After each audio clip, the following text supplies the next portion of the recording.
Alors la suite de l'exercice 7 avec les dernières qui sont simplement des primitives à calculer. Alors notez que euh, la notation utilisée est celle que je vous ai dit comme étant très courante, donc l'intégrale pour dire une primitive de x, racine de x dx. Nous en MPSI A, on devrait noter ça, l'intégrale de étoile à x de t racine de 1 plus t dt. Comme ça, on voit bien que notre variable, c'est x global, et on regarde ce que ça donne. Alors, comme à chaque fois qu'on va définir des primitives, il faut définir un intervalle, ou un intervalle sur lequel c'est défini. Ici, on veut que la fonction racine soit définie et continue, ce qui est vrai pour moins 1 inclus, plus l'infini. D'accord? Et sur tout ce domaine, il n'y a pas de problème, donc on peut calculer. Donc maintenant, calculons cette intégrale. Alors pour calculer cette intégrale, le plus simple à mon avis, ça va être de proposer une intégration par partie en disant qu'on va faire disparaître le t. Disparaître le t, ça veut dire qu'on ne touche pas et qu'on va le dériver. Et donc il nous faut intégrer le 1 plus t puissance 1,5 qui nous donne du 1 plus t puissance 3,5 et le multiplier par 2 tiers de façon à ce que quand on dérive le 3,5, ça nous fait un 3,5 et puissance 3,5 moins 1, donc 1,5. Pris entre étoile et x, et donc moins l'intégrale de étoile à x de la dérivée de t, 1, fois le 2 tiers de 1 plus t puissance 3,5 dt.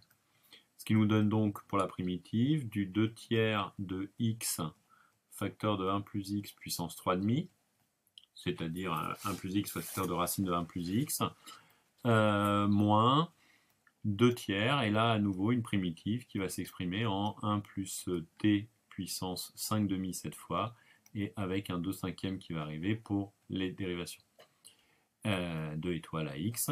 Donc comme primitive, on a du 2 tiers de x puissance 1 plus x puissance 3,5 moins 4 quinzièmes de 1 plus x puissance 5,5. D'accord? Tout ça, bien sûr, plus une constante qui sera définie sur l'intervalle sur lequel notre fonction est définie. Juste une remarque, on peut factoriser, si vous voulez factoriser, donc par 2 tiers de racine de 1 plus x, et on obtient ainsi un polynôme qui est x facteur de 1 plus x moins 4 quinzièmes de 1 plus x au carré. D'accord? Ce qui nous permet d'en étudier le signe et de faire d'autres choses si c'était demandé. Donc ceci c'était pour la question 7. Pour la question 8, alors on retrouve en fait la question 3, donc une primitive, je le fais directement, de t-1 fois racine de t. Le plus simple est simplement de distribuer ici. Alors on peut aussi procéder par intégration par partie. Je vous laisse le vérifier, vous faites une intégration par partie pour éliminer ce terme-là. Et donc sinon, vous avez du t puissance 3,5 moins t puissance 1,5 dt qui se primitive en t puissance 5,5, donc avec une puissance de cinquième, moins t puissance 3,5 avec une puissance 2 tiers devant. Vous vérifiez en dérivant de étoile à x. Ce qui nous donne une primitive de la forme 2 cinquièmes de x puissance 5,5 moins 2 tiers de x puissance 3,5, bien sûr plus constante. Je n'ai pas parlé des intervalles sur lesquels ça pouvait être défini, il faut que le racine est notre seul point bloquant, soit continu, donc sur 0 plus l'infini. Ici, bah pareil, on peut mettre un racine de x en facteur, éventuellement facteur d'un 2 quinzième, qui nous ferait du 3x2 moins 5x. Le 9, donc une primitive de cosinus 3t sinus 2t dt. Alors essentiellement, on peut penser à deux méthodes, probablement un peu plus, 3 même. Je dirais une première méthode que je n'ai pas du tout envie de faire, mais qui reviendra un peu à ça, qui est de passer en exponentielle avec les formules d'Euler. Donc formule d'Euler et passer en exponentielle. La deuxième, ça va être de faire deux intégrations par partie successives. Et la troisième, c'est d'utiliser les formules Trigo, qui reviendront à la première, mais peut-être un peu plus simple. Alors, la plus rapide, c'est de loin, enfin de loin. Je pense que c'est les formules trigonométriques, donc cosinus de t fois 3t fois sinus de t, ceci est égal à 1 demi de sinus de 2t plus 3t plus sinus de 2t moins 3t. Alors vous le retenez dans le sens que vous voulez, hein, pour avoir cette formule en cosinus plus sinus. Me concernant, c'est cette formule-là qui est la plus simple. Je laisse regarder sinon. Hein. Donc on a un 1 demi de sinus 5t moins sinus t.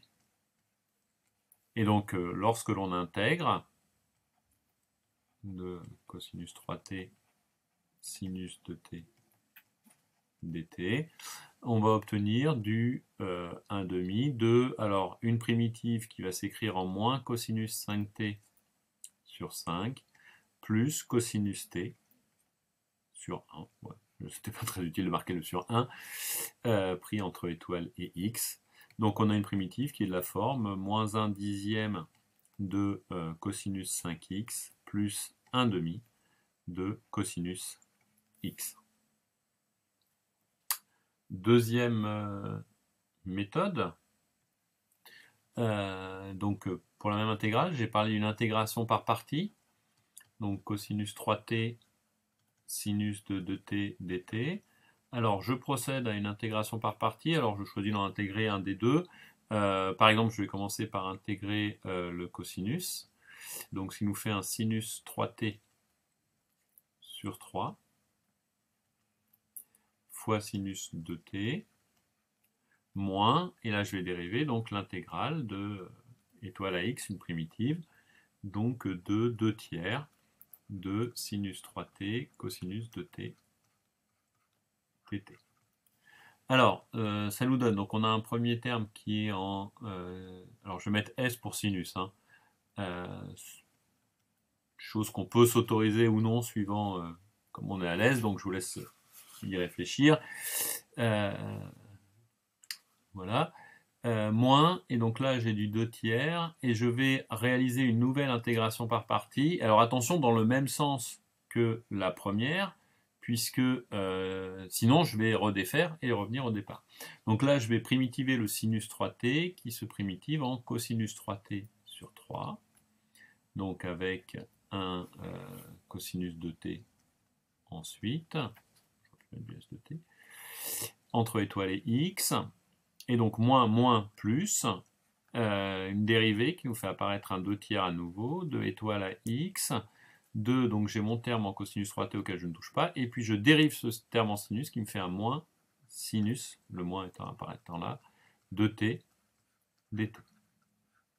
C'est-à-dire, au final, sinus de 3t, sinus de 2t sur 3, moins 2 neuvièmes de cosinus de 3t cosinus de 2t. Et donc là, j'ai plus, pardon, donc les deux.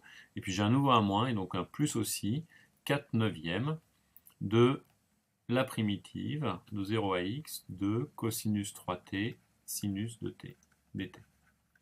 Ben, on voit que cette fonction-là est la même que celle qu'on avait au départ. Donc quand je vais passer de l'autre côté, je vais avoir du 1 moins 4 neuvièmes, c'est-à-dire 5 neuvièmes de l'intégrale de étoile à x de cosinus 3t sinus de t dt égale cette fonction-là, donc sinus de 3t sinus de 2t sur 3, plus cosinus de 3t cosinus de 2t sur 9, et puis je multiplie par 5 neuvièmes, à droite et à gauche, donc 9 qui nous fait du 3 cinquième, et plus 1, on va écrire, sur 5.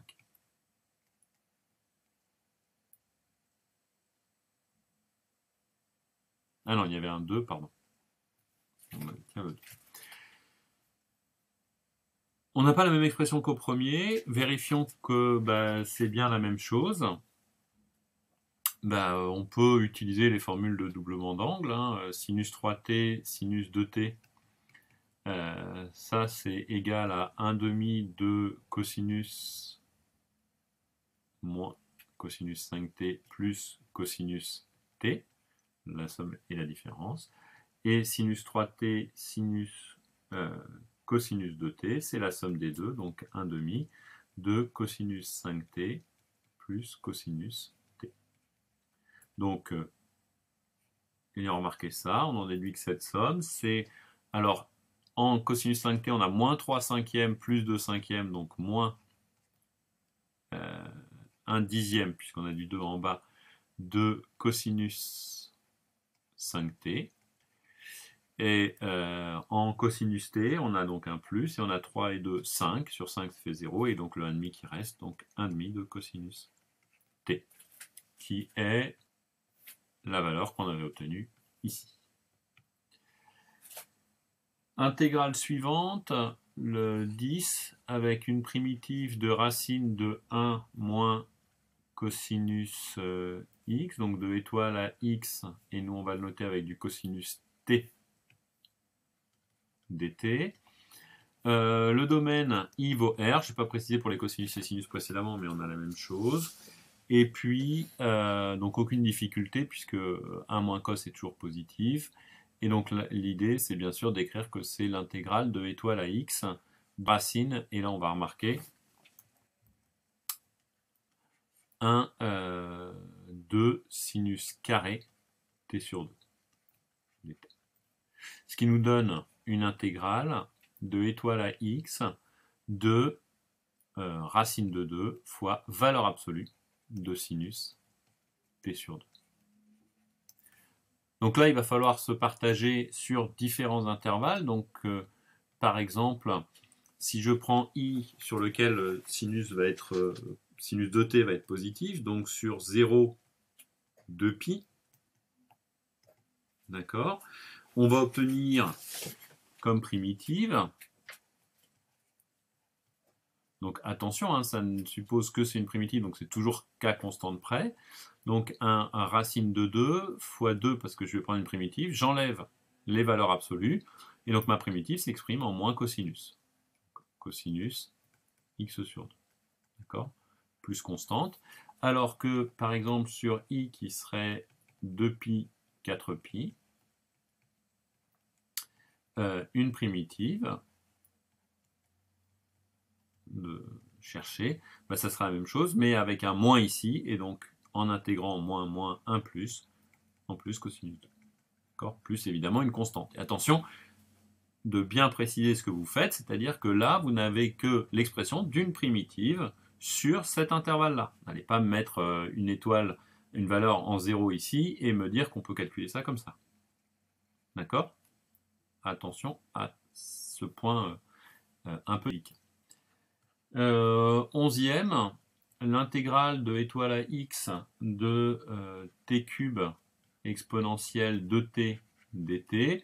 Bon, ça, on l'a déjà fait plusieurs fois. Soit vous faites des intégrations par parties successives, ou alors vous dites que, d'après le cours, on sait que ceci est une primitive de la forme un polynôme de même degré, ax2 plus b, ax3 plus bx2 plus cx plus d, pardon, exponentielle 2x.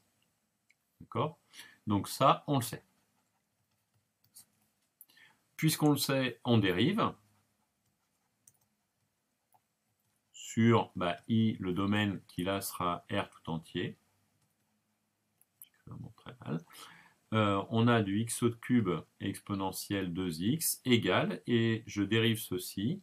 Donc j'ai du 3ax2 plus 2bx plus c, plus 2 fois, et la même chose où je touche rien, ax3 plus bx2 plus cx plus d, le tout en exponentielle 2x.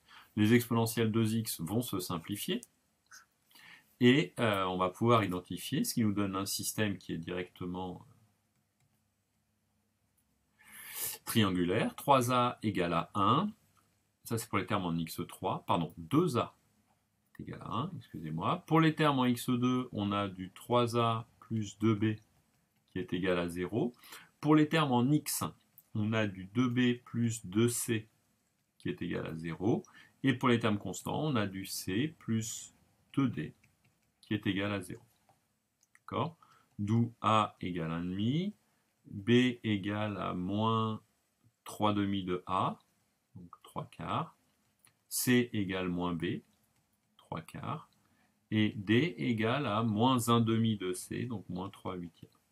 Donc on trouve comme candidat primitive, enfin, comme primitive, nos calculs étant, en fait, si nos calculs sont justes, bien sûr, 1,5 de x2, moins de x3, moins 3 quarts de x2, plus 3 quarts de x moins 3 huitièmes, exponentielle 2x. Et ce qui justifie de toute façon votre calcul, c'est que lorsque l'on dérive, on obtient le bon résultat.